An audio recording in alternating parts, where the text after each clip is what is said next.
Între 2019 și 2024, Moldova a fost martoră la scumpiri semnificative a tarifelor la energie electrică, fiind o povară tot mai grea pentru cei care fac afaceri. În 2023, tarifele au crescut cu aproape 20%, afectând toate categoriile de consumatori. Impactul: antreprenorii au fost nevoiți să ridice prețurile, o decizie deloc ușoară într-un mediu economic deja sensibil. Pentru a contracara aceste provocări, guvernul a lansat programe de finanțare nerambursabilă pentru companiile care își doresc să reducă dependența energetică.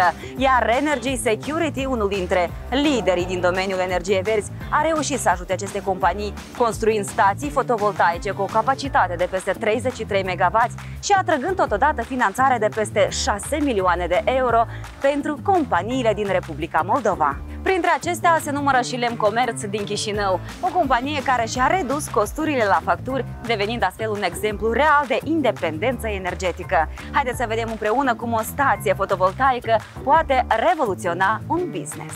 Compania Lemcomerț din Chișinău, activă de peste 2 decenii, este un furnizor de încredere de materiale de construcții și produse din lemn de calitate. Specializat în producția de ferestre, uși și mobilier la comandă, Lemcomerț oferă soluții personalizate pentru proiecte rezidențiale și comerciale. În plus, compania dispune de echipamente moderne pentru uscare și prelucrare lemnului, asigurând astfel durabilitate și rezistență produselor sale. Pentru început, vă invit în secția de producere pentru a vedea cum arată procesul de prelucrare a lemnului. Vom înțelege împreună cum tehnologiile moderne și energia solară contribuie la funcționarea acestei afaceri.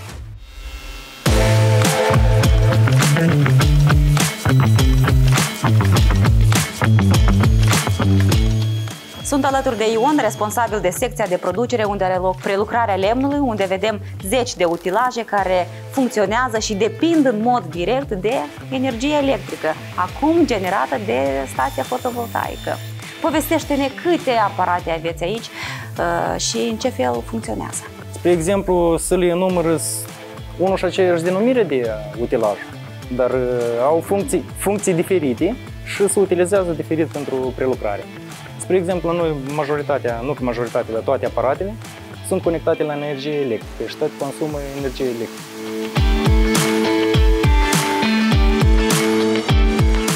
După instalarea stației fotovoltaice pe cele 3 acoperișuri ale clădirilor adiacente, ce schimbări ați observat în activitatea dumneavoastră? Acum avem o economie foarte esențială privitor la consumul de energie electrică care avem la panourile fotovoltaice instalate. Această mică uzină de prelucrare lemnului funcționează întreaga zi, 24 de ore, fără pauze?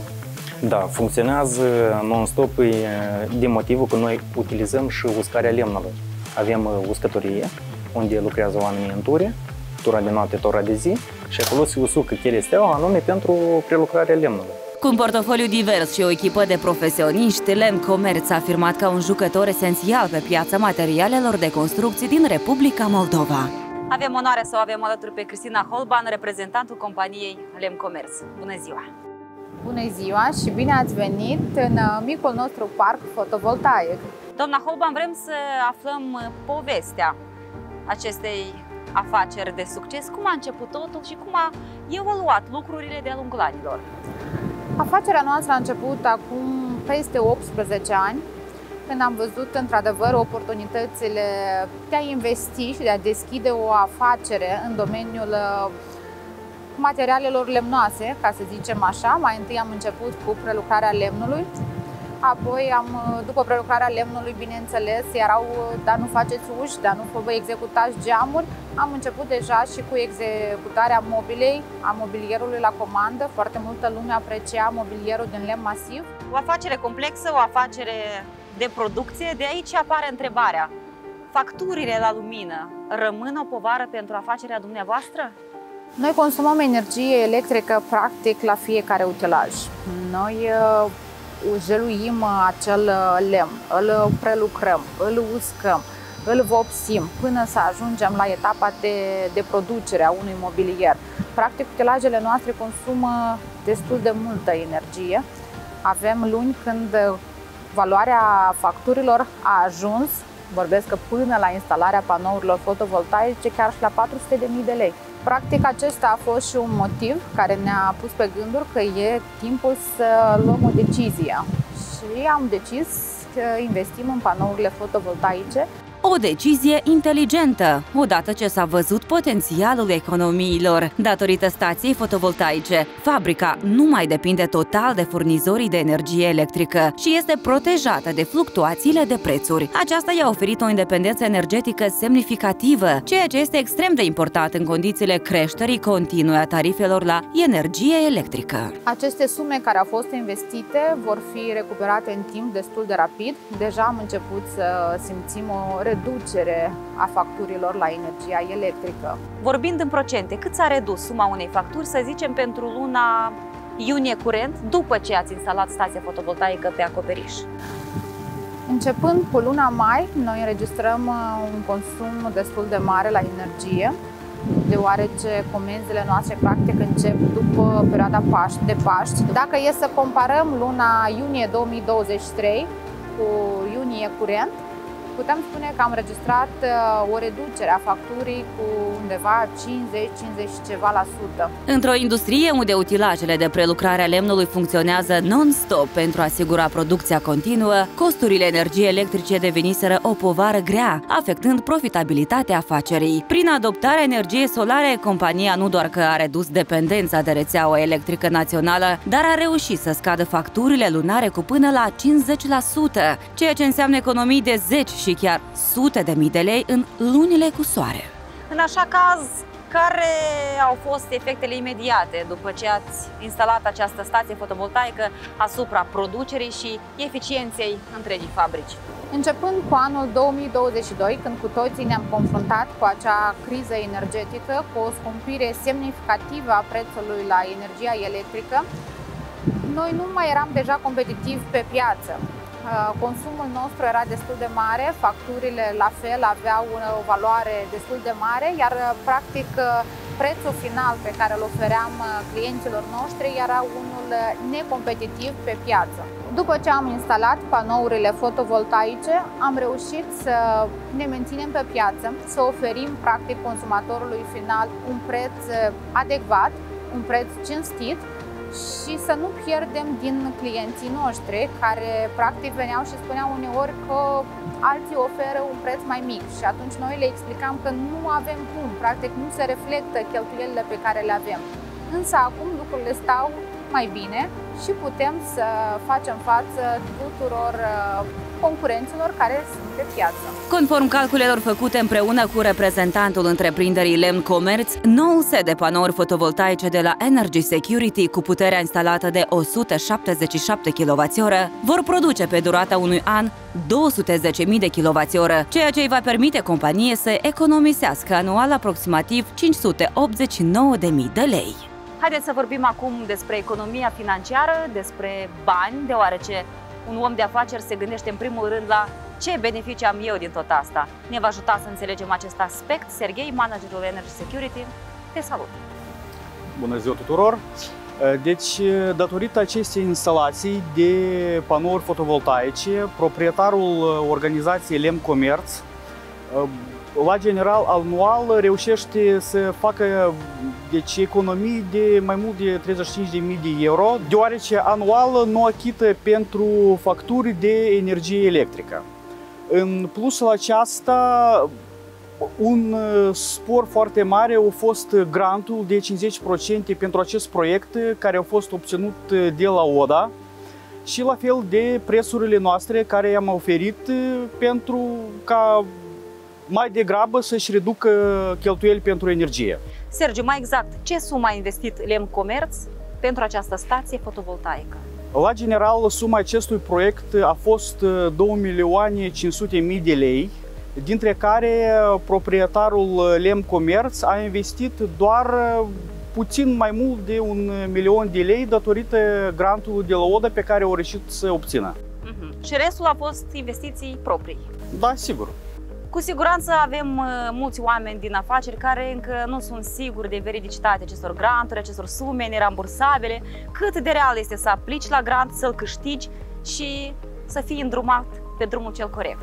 Compania noastră Energy Security a îndrumat deja mai mult de 200 de companii care au reușit să depună dosarul la ODA și să obțină accept pentru grant pe care deja l-au obținut și pentru care în continuare îl vor obține. Întreprinderea Lemn Comerț a trecut la energie solară datorită instalării a 306 panouri fotovoltaice Longhi. Specialiștii au realizat un calcul atent al suprafeței disponibile și au selectat cele mai eficiente soluții pentru a asigura alimentarea uzinei cu energia necesară. Clădiri sunt diferite, de mărimi diferite. Cât de complicat este să găsești spațiul necesar pentru o stație fotovoltaică de o asemenea capacitate?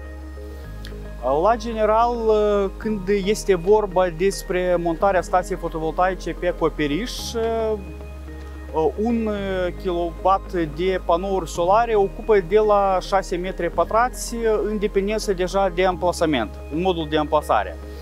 La fiecare obiect unde noi instalăm, în primul rând ne deplasăm cu inginerii și cu proiectanții ca să vedem locuri, să găsim în primul rând locurile cele mai potrivite pentru stații fotovoltaice, ca în primul rând generarea să fie mai mare și la fel să utilizăm cât mai mult spațiile de pe acoperiș pentru a nu limita spațiile terestre ale proprietarului, deoarece le poate utiliza în alte scopuri. Și la Lemn Comerț v-ați extins pe 3 acoperișuri de diferite dimensiuni. Sigur, da. Am utilizat 3 acoperișuri ca să nu limităm capacitățile terenului. Noi am instalat panouri fotovoltaice companiei Longhi.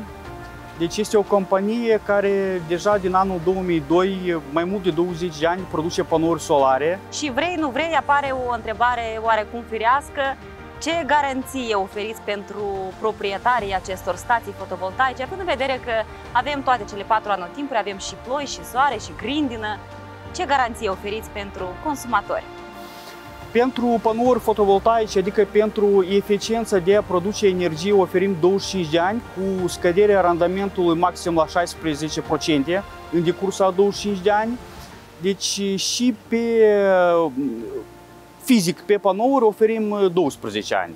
La fel și pentru invertoare oferim garanții de 5 ani. Acest proiect ambițios a fost realizat cu sprijinul și expertiza oferită de Energy Security, un partener de încredere în domeniul energiei regenerabile. Unul dintre aspectele esențiale ale colaborării a fost identificarea de către Energy Security a unei surse de finanțare nerambursabilă, care să acopere o parte din costurile acestui proiect. Astfel, compania a obținut un grant de circa 1.025.000 de lei din partea ODA. Restul sumei, în jur de 1.500.000 de lei, a fost asigurat din fondurile proprii ale companiei Lemn Comerț.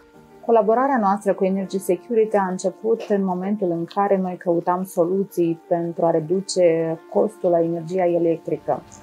După câteva încercări, sau mai bine zis căutări, documentări ale noastre despre companiile care ar putea să ne ajute să găsim soluții în acest domeniu, am ales compania Energy Security, care am descoperit că are o reputație ireproșabilă în domeniul surselor de energie regenerabilă. Așa că i-am contactat, am stabilit o întâlnire și chiar după prima întâlnire, în discuție pe care am avut-o cu ei, am înțeles că sunt profesioniști în domeniul lor și că ne vor ajuta să găsim soluții pentru ceea ce căutăm. ODA ne-a fost de mare ajutor, deoarece finanțarea nerambursabilă pe care ne-au oferit-o cei de la ODA a fost în proporție de 50% din valoarea investiției și, dacă să vorbim în cifre, a fost de peste 1.000.000 de lei. Suntem într-o perioadă în care lumea, cu precădere cei din afaceri, caută cu disperare soluții pentru a deveni independenți energetic. Dumneavoastră, ca beneficiar a unei stații fotovoltaice, ce mesaj aveți pentru cei din business, pentru colegii dumneavoastră care încă nu au curajul să facă acest pas inovator, acest pas curajos? În contextul în care prețul de tranzacționare a energiei se modifică dramatic, nu doar de la an la an, dar și de la lună la lună, îi sfătui pe toți, nu doar pe consumatorii persoane juridice care au mari întreprinderi și un consum mare, dar chiar și pe cei casnici, căutați soluții, documentați-vă, nu vă fie frică, încercați, aplicați. Noi tot eram sceptici la început și nu credeam în ideile și în sfatul pe care mi-l spusese cei de la Energy Security. Credeam că este imposibil să obținem un grant nerambursabil de această valoare. Însă, după cum ați văzut, noi avem instalat, parcul fotovoltaic nu este atât de mare, însă ne ajută considerabil să micșorăm consumul la energia electrică.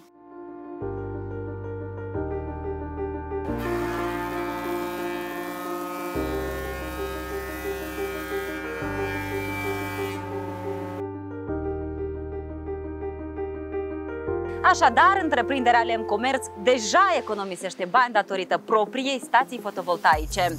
Energy Security construiește și are în proces de construcții stații cu o capacitate de peste 33 MW în toată Republica Moldova. Valoarea financiară a acestor proiecte este acoperită în proporție de 50% de granturi nerambursabile, iar Energy Security asigură întregul proces cap-coadă, de la găsirea acestor granturi și instalarea stațiilor până la asistența tehnică în următorii ani. Prin această realizare, compania Lemn Comerț devine un exemplu de sustenabilitate și eficiență energetică și pentru alte afaceri din regiune. Investiția în energia regenerabilă nu doar că ne ajută să micșorăm din costuri, însă protejăm și mediul înconjurător, un aspect tot mai important în contextul schimbărilor climatice. Suntem mândri de această realizare și de parteneriatul nostru cu Energy Security, care ne-a ajutat să transformăm această viziune în realitate.